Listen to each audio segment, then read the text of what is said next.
Brasil ODS, um programa do Observatório do Terceiro Setor com o apoio da FAPESP, explorando os Objetivos de Desenvolvimento Sustentável da Agenda 2030. Olá, eu sou Joel Scala e está começando o Brasil ODS, um programa do Observatório do Terceiro Setor, que tem o apoio da FAPESP, a Fundação de Amparo à Pesquisa do Estado de São Paulo.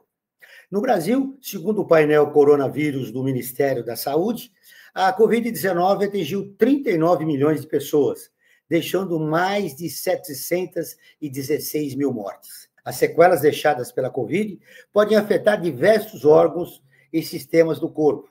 O estudo O Envelhecimento Vascular Acelerado após a infecção por Covid-19 é o estudo Cartesian, realizado com mais de 2.000 pessoas em 16 países, incluindo o Brasil. Mostrou que todos os participantes que foram infectados pelo vírus apresentaram maior rigidez nas grandes artérias. O tema do programa de hoje é Covid-19 e suas sequelas. Contamos com a participação de Paulo Almeida, professor da Universidade de São Paulo, especialista em ODS e colunista do Observatório do Terceiro Setor, que estará comigo durante o programa de hoje. Boa tarde, Paulo. Boa tarde, Joel. Boa tarde a todos e todas que nos acompanham. Vai ser ótimo poder falar um pouco sobre saúde hoje, né? Já posso dar um spoiler que o ODS 3 vai nos visitar. E quando eu digo isso é para lembrar sempre, né, que os ODS são aquele conjunto de ações e metas que a ONU estabeleceu desde 2015, né, na Agenda 2030, para que a gente tenha talvez um horizonte melhor de sustentabilidade, né, no globo. É importante pensarmos que as questões socioambientais, econômicas e políticas são parte desse processo. Infelizmente, Paulo, a Covid-19 continua como um fantasma que está assustando a vida de milhões de brasileiros. Ainda, né? Bom, para falar sobre Covid-19 e suas sequelas, nós vamos receber o Emanuel Gomes Ciolac, que é professor titular da Faculdade de Ciências da Universidade Estadual Paulista, Júlio de Mesquita Filho, a Unesp. Ele é coordenador do Laboratório de Pesquisa em Exercício Físico e Doenças Crônicas e é um dos participantes do estudo que eu acabei de mencionar, o envelhecimento vascular acelerado após a infecção por Covid-19. Muito bem, seja muito bem-vindo, Emanuel. Muito boa tarde a todas e todos. É um prazer estar aqui com vocês hoje nesse bate-papo, falando um pouquinho do nosso estudo. O outro convidado é o Otávio Cabal Marques, um velho conhecido do Observatório do Terceiro Setor, já que esteve aqui várias vezes. Ele é professor de Medicina Molecular da Faculdade de Medicina da Universidade de São Paulo. Que prazer recebê-lo novamente, Otávio. Joel, querido, é um prazer enorme estar aqui com você, com toda essa equipe do Brasil ODS. Parabéns por mais um programa e eu estou felicíssimo e honrado de estar com o professor, com o Paulo, com o Emanuel. E estamos aí para bater um papo e conversar sobre esse assunto tão importante que vocês trazem para a gente novamente, né? Emanuel, vamos começar a conversar sobre esse seu estudo, realizado em mais de 2.000 pessoas em 16 países, inclusive aqui no nosso país. Ele mostrou que todos os participantes que foram infectados pelo vírus apresentaram maior rigidez nas artérias. O que mais você inicialmente gostaria de destacar nesse trabalho que você realizou? Eu acho que é importante destacar, né, que foi o primeiro estudo multicêntrico, né, com essa grande magnitude de pessoas, pegando homens e mulheres de diferentes faixas etárias e analisando tanto aqueles que tiveram os casos leves, moderados, quanto graves da Covid-19. Isso é muito importante para quem está acompanhando o nosso programa, seja no Instagram e mesmo na rádio. Mesmo as pessoas que tiveram Covid leve podem estarem vivendo esse problema. O seu estudo revelou isso, né? Sim, né? A análise principal, né, que foi sem separar entre sexos, sem separar com o estado da doença, mostrou que a rigidez arterial das pessoas que foram infectadas ali naquele primeiro momento da pandemia, entre 2020 e 2021, estava mais elevada comparado com as pessoas que não tiveram a Covid-19. E ao separar, né, entre aquelas que tinham sido hospitalizadas e aquelas que foram hospitalizadas, seja em enfermaria ou mesmo em unidades de terapia intensiva, aos UTIs, elas apresentavam também a maior rigidez, independentemente da gravidade da doença, né? Mas vale uma ressalva ali que aqueles que tinham sido internados apresentaram uma rigidez maior do que aqueles que não tinham sido internados. Otávio, a Covid-19 continua assombrando os brasileiros, né? Joel, como as infecções virais, de uma forma geral, elas aparecem e nunca mais elas somem. E a gente passa por um processo de coevolução com esses vírus, né? A gente vai passando por um processo lento, gradual, de seleção natural. Daí a importância das vacinas, do cuidado pessoal, da gente compreender que, como o H1N1, por exemplo, passou e permaneceu, é importante a gente ter ciência que os patógenos, eles fazem uma pressão seletiva sobre o organismo humano e tomar todos esses cuidados aí que a gente vem conversando que conversamos ao longo da pandemia e que continuamos aqui refletindo, né, Joel? É verdade. Paulo, eu comecei a ficar preocupado. Eu tive Covid, bem fraca, né, com sintomas leves. Eu desconhecia esse estudo feito aqui no Brasil, em mais de 16 países. Você também teve Covid? Olha, Joel, eu acho que eu me enquadro nesse grupo, né, de Covid leve também, né, não tive tanta efetividade nas identificações, né, meus exames eram sempre inconclusivos, mas alguns sintomas me persistem, né, acredito que eu tenha tido uma condição bem de exposição leve ao vírus. Mas o Emanuel levantou uma questão super interessante e eu queria até me aprofundar um pouco nisso, se ele puder comentar. Existe uma diferenciação nesses efeitos em função de gênero? Quer dizer, homem e mulher sofrem efeitos diferentes? E nesse aspecto, se é isso uma realidade, o que é possível pensar para induzir as pessoas a tomarem mais cuidado com isso? Sim, Paulo, esse estudo acabou até mostrando isso mesmo. Então, primeiro a gente analisou todo mundo junto, independente do sexo, e aí a gente fomos fazendo extratos da avaliação, primeiro separados pelo sexo.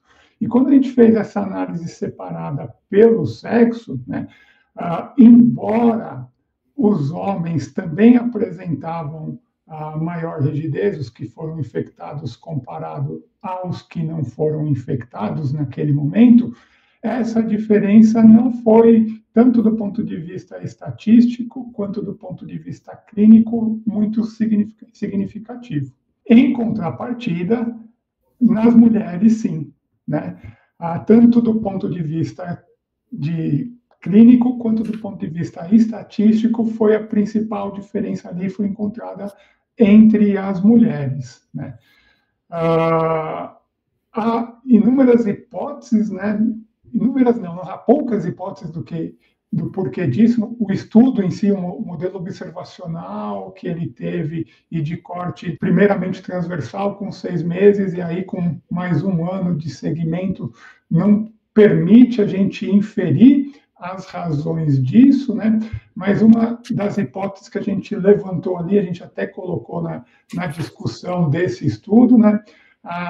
Foi que provavelmente, como os homens apresentavam nesse momento uma maior gravidade da doença e a mortalidade também era maior, então provavelmente os homens que apareceram ali, né, para participar do estudo, não tinham, né, uma doença tão grave quanto as mulheres apresentavam ali naquele momento, né?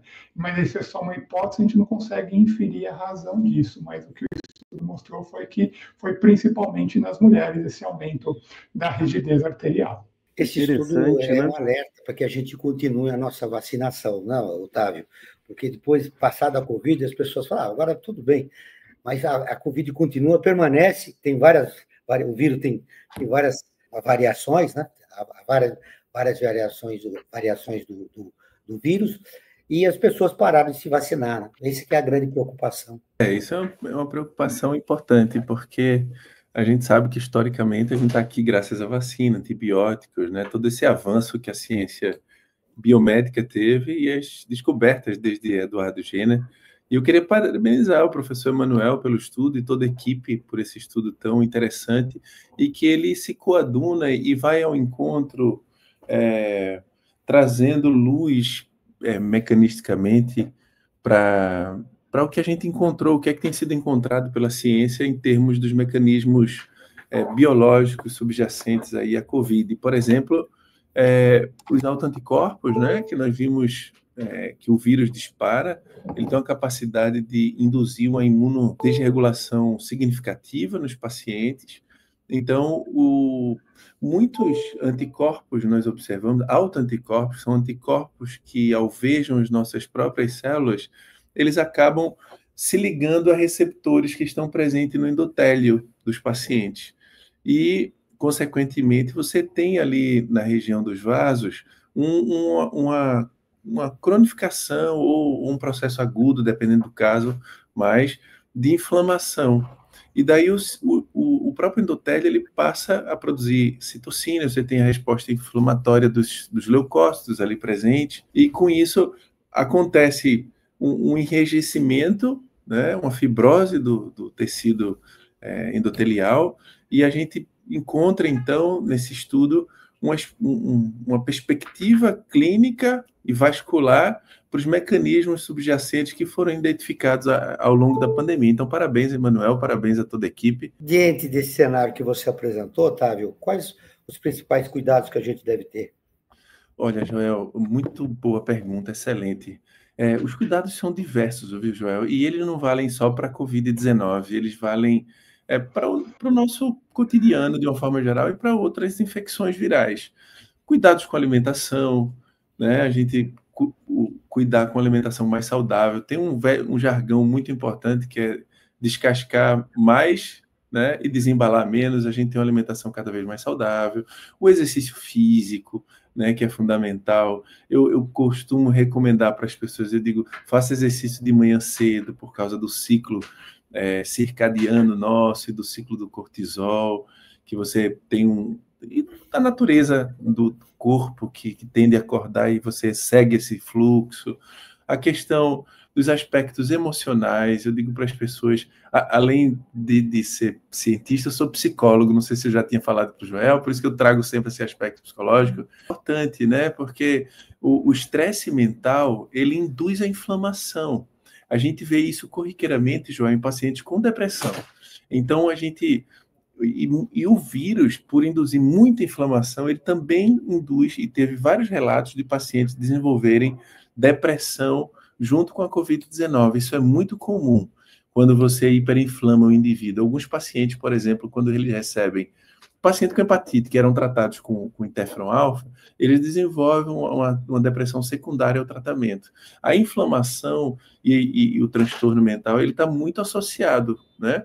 Porque o sistema imune coloca a pessoa para, quando ela está muito inflamada, para descansar e para o sono fazer todo o processo natural que ele faz de recuperação. O sono é um regulador natural maravilhoso. Se você está muito inflamado, ele desinflama. Se você precisar inflamar um pouco mais, no caso da infecção, para o sistema combater melhor a infecção, ele acelera a inflamação também. É como se fosse o regulador do carro, de acelerar e frear. Então, o sistema imune, a resposta viral e todos esses cuidados são fundamentais estarem bem alinhados para o bem-estar e para a nossa saúde, não só contra o coronavírus, mas para a vida de uma forma geral, né, Joel? Olha que interessante, Paulo. Além de a gente cumprir a nossa cartela de vacinação, né, não perder uma vacinação para estar imune ao problema do coronavírus, é também o aspecto psicológico. O que a Covid-19 deixou do ponto de vista psicológico na nossa cabeça, né, na nossa mente, isso é muito importante também, né? Ver esses dois aspectos levantados pelo Otávio. Sim, Joel, e uma coisa que eu estava pensando aqui é essa questão das associações, né, que o ser humano sempre faz. Então, num primeiro momento, fiquei pensando, bem, essa questão da fibrose, essa questão cardiovascular, de alguma forma, ela tem que sempre ficar um pouco mais comprometida, imagino, com a idade, com a forma do convívio das pessoas. Mas essa associação especial por conta da Covid, né, e também por conta dessas questões psicológicas, essa é um elemento super importante. As pessoas deviam ficar mais atentas a isso, não? as sequelas psicológicas provocadas pela pandemia, né, da Covid-19. Bom, agora nós vamos para um breve intervalo e, na volta, notícias da ONU, parceira de conteúdo do Observatório do Terceiro Setor. O Brasil ODS conta com o apoio da FAPESP, a Fundação de Amparo à Pesquisa do Estado de São Paulo, uma das principais agências de fomento à pesquisa científica e tecnológica do Brasil.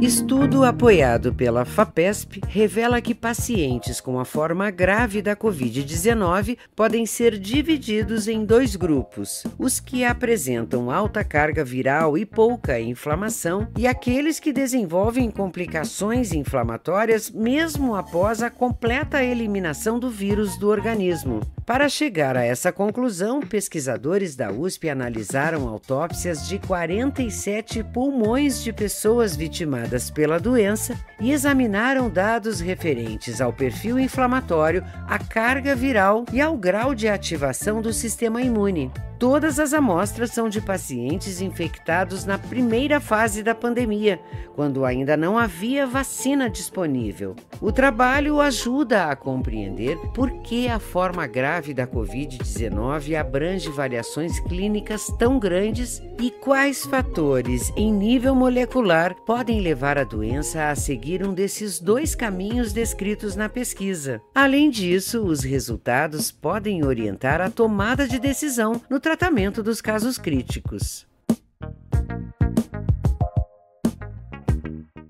Brasil ODS, um programa do Observatório do Terceiro Setor com o apoio da FAPESP, explorando os Objetivos de Desenvolvimento Sustentável da Agenda 2030. Você está acompanhando o Brasil ODS, um programa do Observatório do Terceiro Setor, que tem o apoio da FAPESP, a Fundação de Amparo à Pesquisa do Estado de São Paulo. Nós estamos falando sobre Covid-19 e suas sequelas, com os professores Emanuel Gomes Ciolac e Otávio Cabral Marques. Junto comigo, no programa, o professor Paulo Almeida, da Universidade de São Paulo e colunista do Observatório do Terceiro Setor. Agora nós vamos com as notícias da Rádio ONU, parceira de conteúdo do Observatório do Terceiro Setor. A ONU alerta para aumento no mundo do número de pessoas que não têm onde viver. A Mônica Grayle, de Nova York, tem as informações. Notícias do mundo com a ONU News. O Programa das Nações Unidas para Assentamentos Humanitários, ONU Habitat, afirma que o número de pessoas sem abrigo ou sem teto está crescendo em todo o mundo. Num relatório apresentado à Assembleia Geral, a agência da ONU descreveu uma crise estrutural globalizada. Esse é um desafio enraizado na desigualdade, altos custos de moradia e fraca proteção social. O relatório Políticas e Programas Inclusivos para Combater a Situação dos Sem-Abrigo ou Sem-Teto foi elaborada em nome do secretário-geral da ONU. A publicação apela aos governos para substituírem as respostas de emergência de curto prazo por soluções habitacionais de longo prazo, centradas nos direitos das pessoas. Milhões continuam sem acesso a moradias seguras e adequadas, conflitos armados, impactos climáticos, aumento do custo de vida agravam essa situação. Enquanto muitas formas de sem-abrigo oculto, que são aquelas pessoas que vivem em moradias precárias ou sobrelotadas e permanecem fora das estatísticas. O ONU Habitat lidera um processo para criar uma definição global baseada em direitos que permita melhorar a coleta de dados e fortalecer a responsabilização dos governos. Em várias regiões, governos e autoridades locais têm adotado abordagens preventivas e centradas na habitação, incluindo programas de proteção social integrados, habitação comunitária e mediação também de aluguéis. O relatório alerta, no entanto, que políticas punitivas, como despejos forçados e a criminalização de pessoas em situação de rua, apenas aprofundam a exclusão. Da ONU News em Nova York, Mônica Grayle. Nós precisamos aqui no nosso país acabar com o preconceito em relação aos moradores que vivem nas ruas dos grandes centros urbanos do país. Como a gente resolve isso, Otávio? O problema de moradia no nosso país é crônico.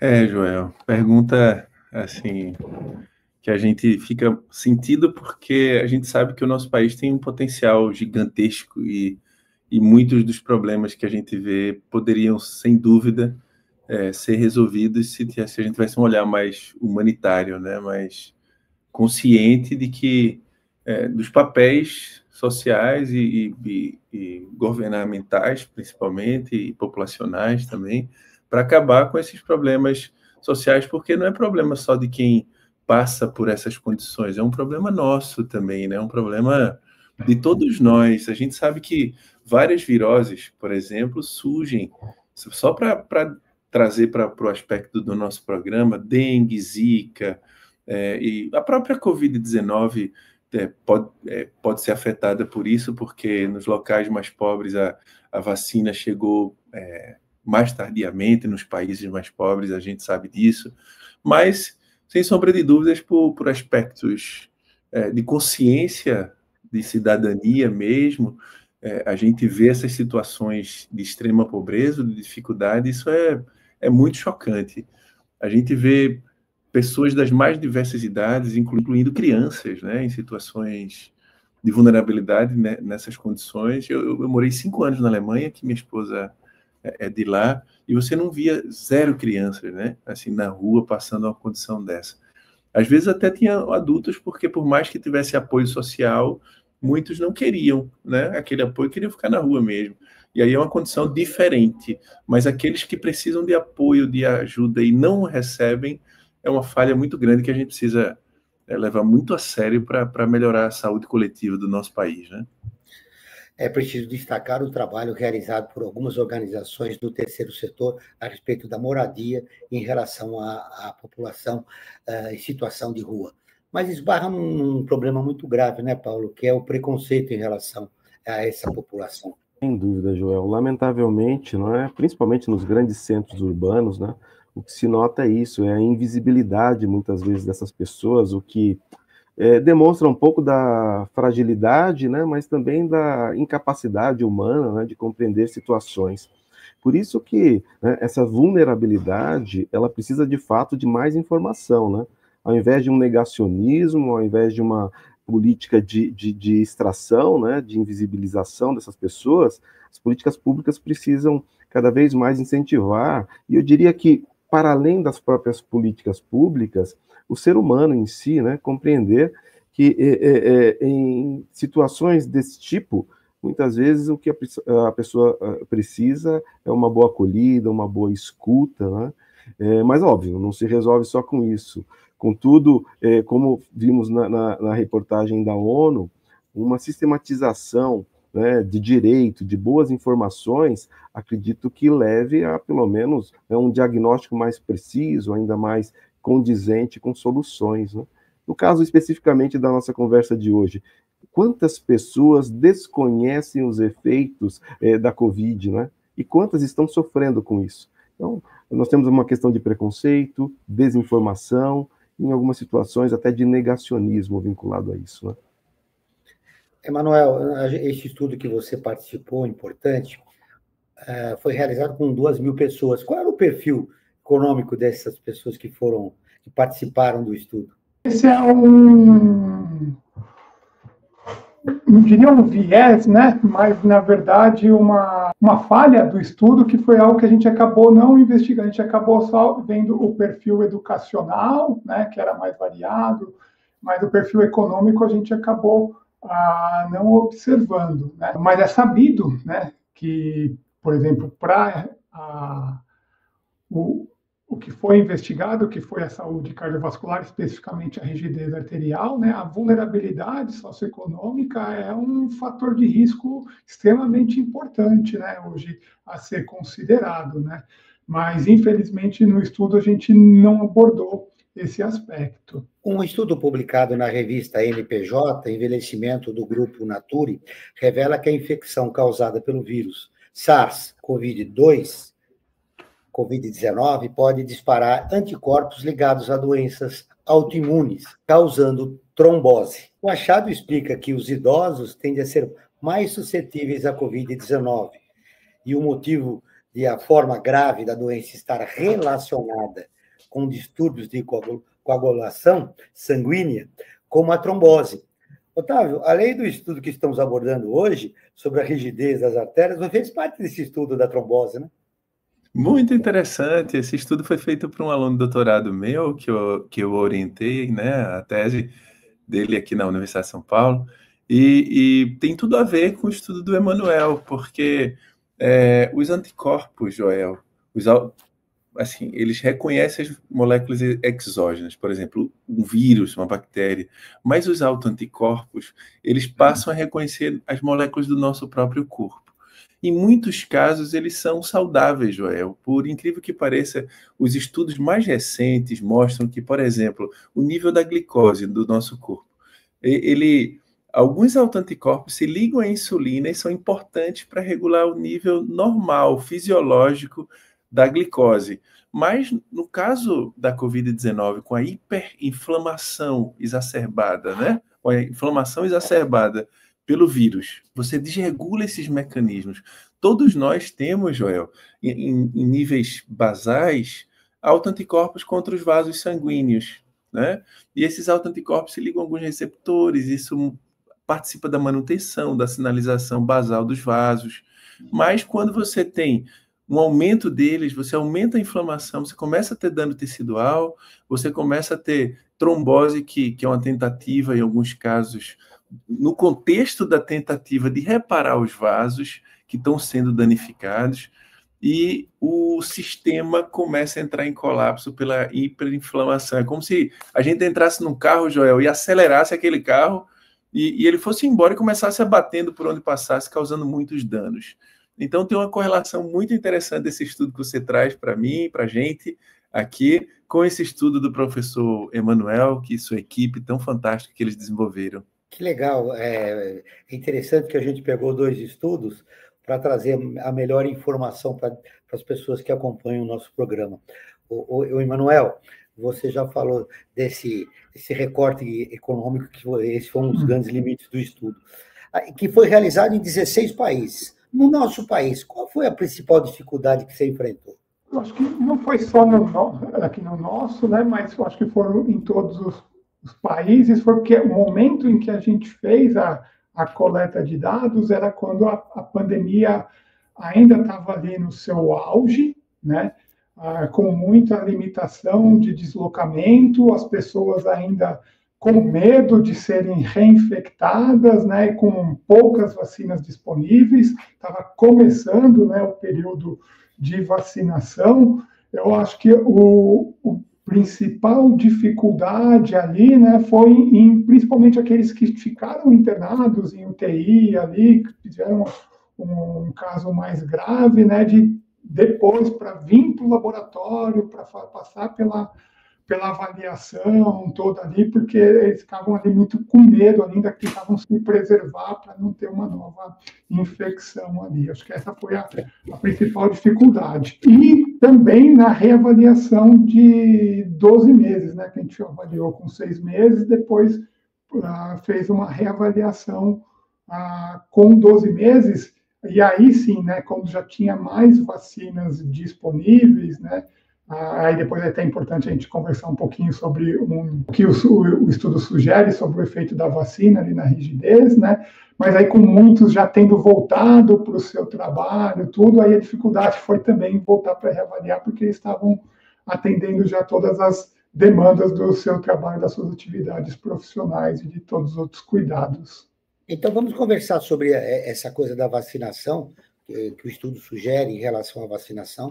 Joel, deixa eu aproveitar só fazer aqui uma ligação antes. Observe, só um destaque que eu gostaria de dar aqui.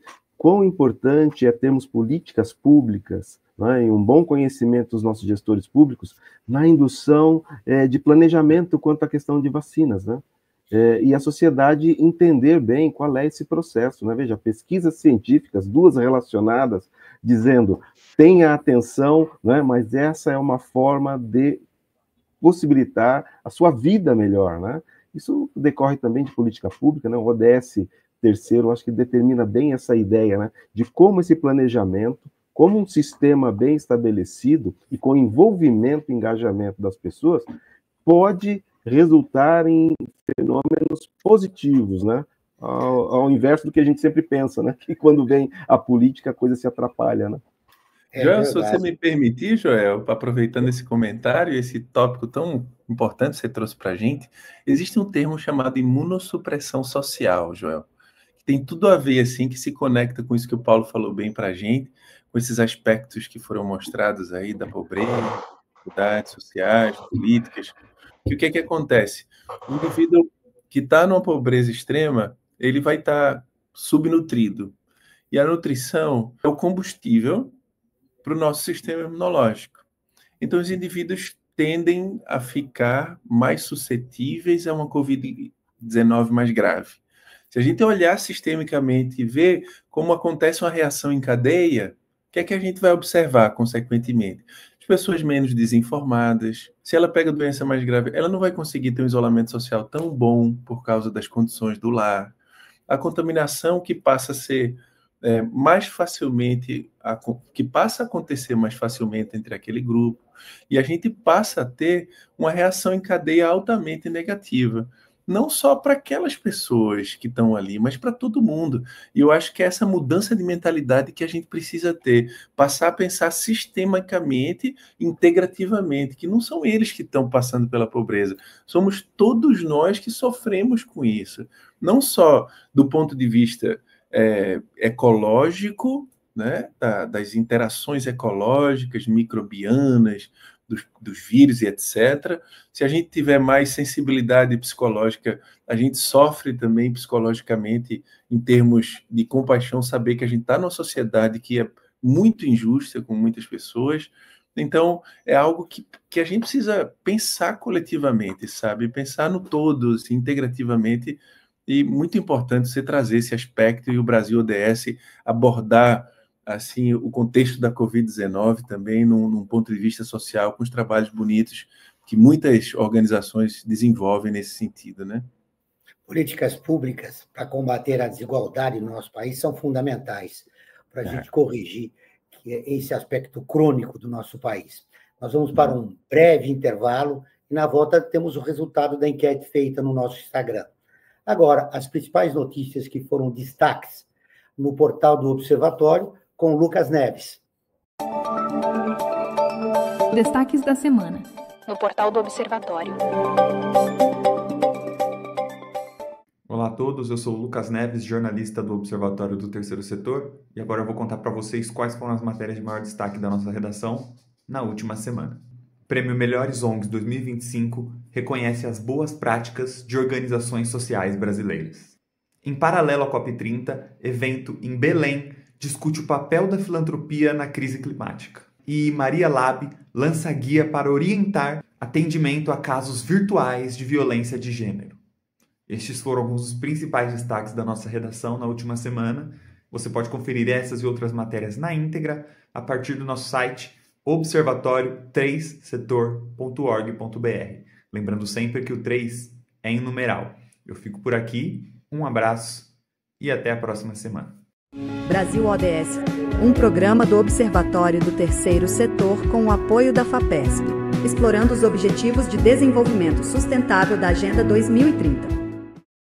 Você está acompanhando o Brasil ODS, um programa do Observatório do Terceiro Setor, que tem o apoio da FAPESP, a Fundação de Amparo à Pesquisa do Estado de São Paulo. Hoje nós estamos falando sobre Covid-19 e suas sequelas, com os professores Emanuel Gomes Ciolac e Otávio Cabral Marques, e com a participação especial do Paulo Almeida. Bom, agora chegou o momento da nossa enquete, realizada no Instagram com os seguidores do Observatório do Terceiro Setor. Você também pode participar toda semana. Basta seguir a nossa página, observatoriotercetor.org.br. Bom, a pergunta da semana é a seguinte: você ficou com sequelas após a Covid-19? O resultado da nossa enquete é 60% das pessoas disseram que sim, 40% disseram que não. Esse resultado te surpreende, Otávio?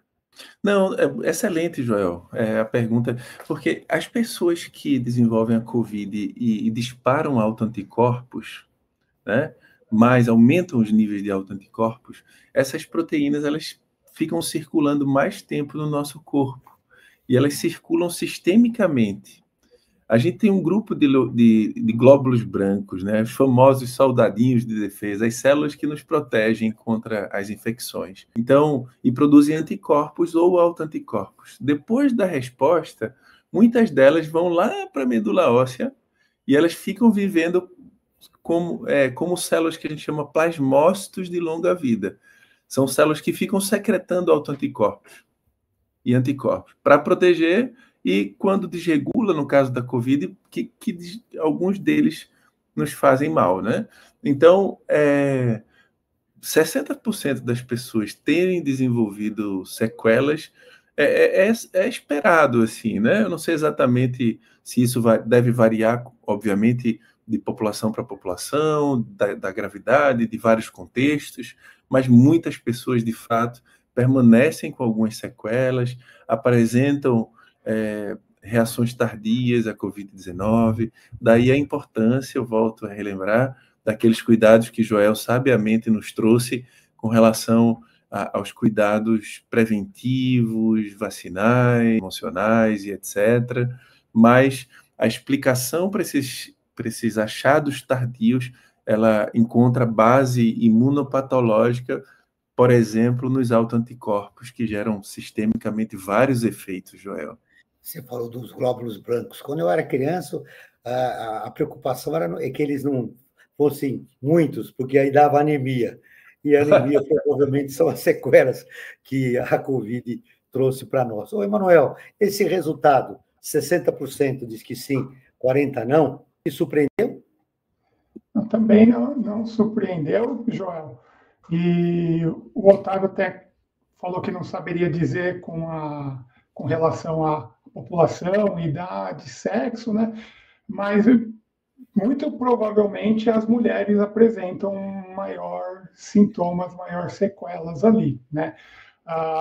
Estudos prévios também já têm demonstrado, principalmente de fadiga, cansaço, dor no corpo, né? Então eles são mais prevalentes nas mulheres, coincidentemente, da rigidez arterial a gente observou também nas mulheres, né? E aí chamando a atenção, aproveitando também ali, né, que uma subanálise desse nosso estudo aqui foi que nas mulheres, independente do sexo ali, mas aqueles que tinham os sintomas persistentes, a rigidez estava pior comparado com aqueles que não tinham os sintomas persistentes, né?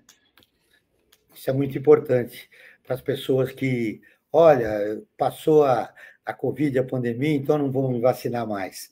As pessoas vacinadas, elas tiveram uma consequência menor no seu organismo do que as que não eram vacinadas. Não é isso, Manuel?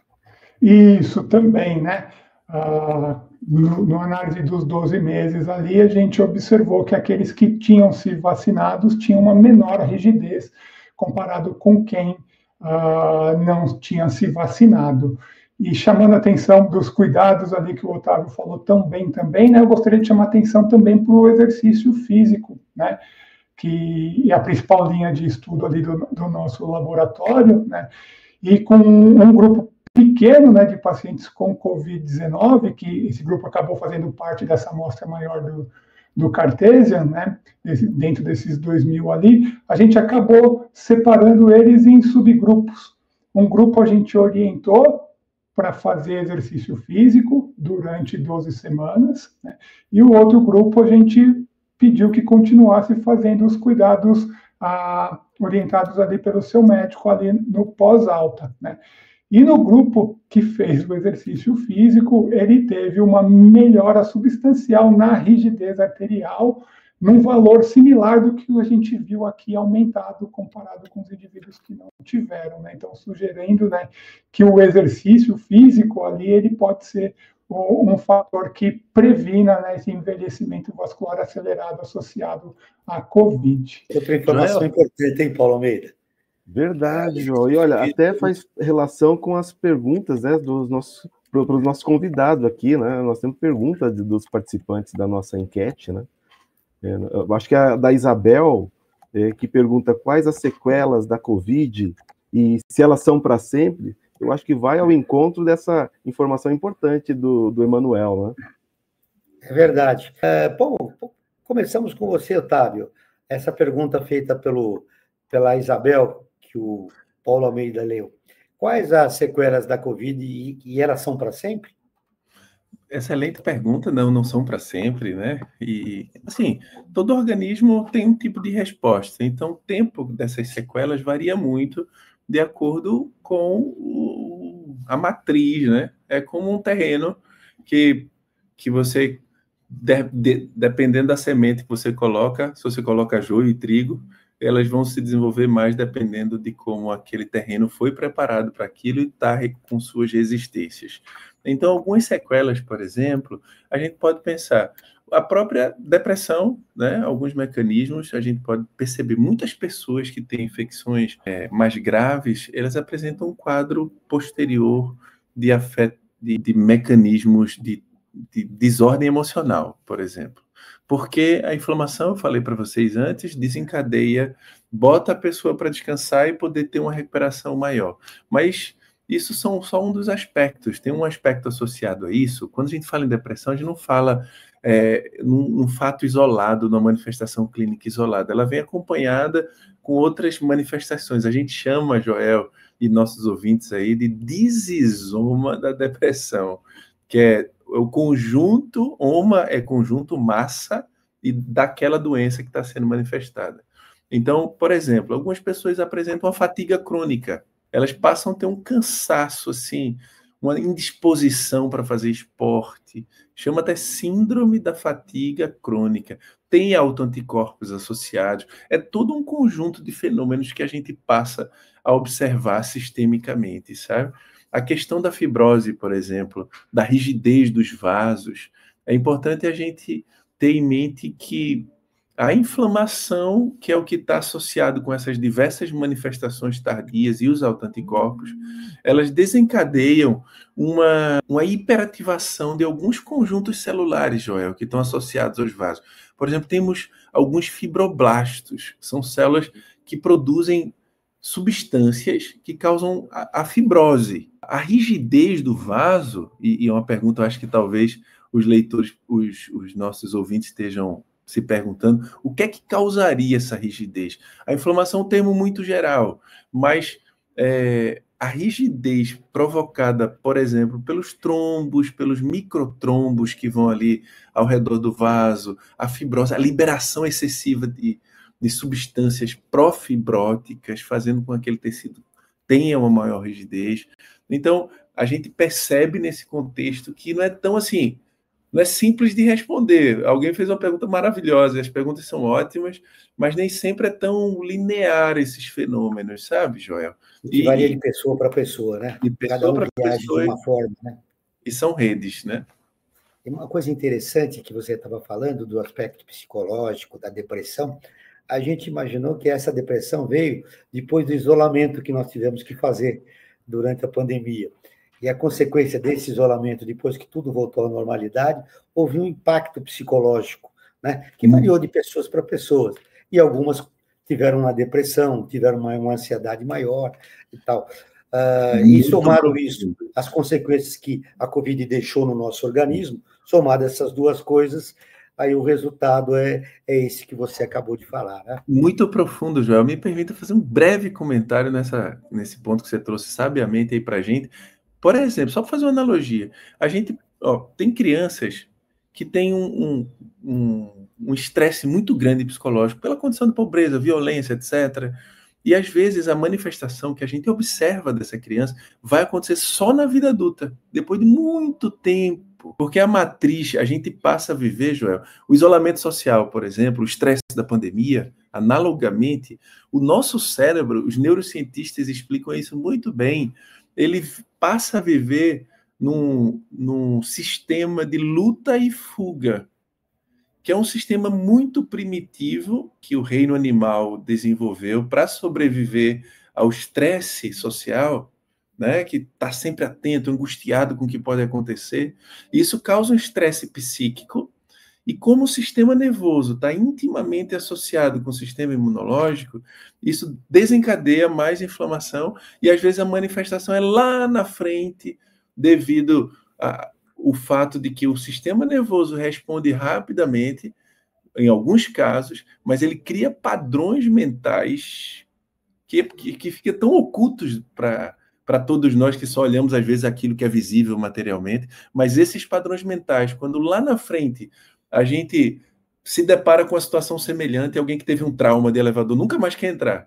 Aí depois, quando você lá na frente tem novamente algo que psiquicamente dispara esse estresse, então você passa a ter várias manifestações. É o corpo e a mente intimamente ligados. Em 2020, para finalizar, Joel, 2020 teve um paper no The New England Journal of Medicine que fala da medicina corpo e mente, que cada vez mais a gente precisa prestar atenção nisso. Me perdoe Não, imagina, foi uma informação importante. Dá uma outra pauta para o programa, viu, Otávio?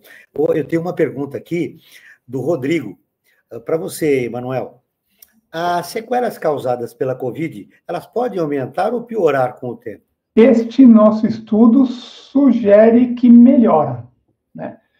Porque na medida de 12 meses, embora a rigidez arterial continuava aumentado nos indivíduos que tiveram a Covid comparado com quem não teve, essa diferença era menor comparado com a de 6 meses. Então, a gente viu uma rigidez bem exacerbada com 6 meses, que continuou aumentada com 12 meses, porém não tão aumentada quanto em 6 meses. E a gente, especificamente com a rigidez arterial, a gente vai tentar responder melhor isso com a análise que a gente está iniciando agora dos 5 anos de acompanhamento, né? Então, agora a gente está começando a convocar todos os participantes do estudo de novo, para passar de novo pela avaliação e ver agora, né, 5 anos depois da infecção, como que se comportou a rigidez arterial ao longo desse período. Você falou em rigidez. O que causa rigidez? É um conjunto de fatores, né? O próprio processo de envelhecimento, por si só, que vai provocando uma série de alterações na parede do vaso, né? E aumentando a quantidade de tecido fibroso nesse vaso, diminuindo a quantidade de tecido elástico, né? E diminuindo a função do papel do endotélio, que é o principal agente vasodilatador aí desse vaso. E a gente pode incluir o que vai acelerar esses fatores: a inatividade física, a dieta rica em gordura e em sal, o pobre controle da pressão arterial e da glicose sanguínea, o estresse que o Otávio ali já falou, né? O sono inadequado, o excesso de peso, né? Então, a gente tem ali como conjunto de fatores para tentar minimizar o envelhecimento arterial, a gente ter bem controlado todos esses fatores. Então, a gente praticar atividade física, a gente ter uma boa alimentação, um bom sono. Aí o tabagismo também, né? Evitar o tabagismo, né? Então são esses 4 fatores comportamentais, além do controle do estresse, o 5º, né? E de fatores biológicos, ter o controle do peso, né? O BMC dentro da normalidade, colesterol adequado, nível de colesterol adequado, níveis pressóricos adequados e o nível da glicose sanguínea bem controlado. Aí os cuidados, Paulo, que a gente deve tomar, nós que tivemos Covid leve, né? Temos que ficar atentos a uma dieta saudável e, claro, aos exercícios físicos, que são fundamentais para manter a nossa qualidade de vida. Sem dúvida, Joel. E aqui refletindo, né, tanto quanto as perguntas quanto as respostas, fiquei sempre aqui focado nessa questão de tempo, né, de durabilidade ou de resistência da sequela. E aí também me ocorreu aqui uma outra ideia, né, até apoiado aqui numa pergunta. Existe já uma medicação que a gente possa utilizar que favoreça isso, além dessas condições, para que a gente tenha uma melhora na condição das sequelas?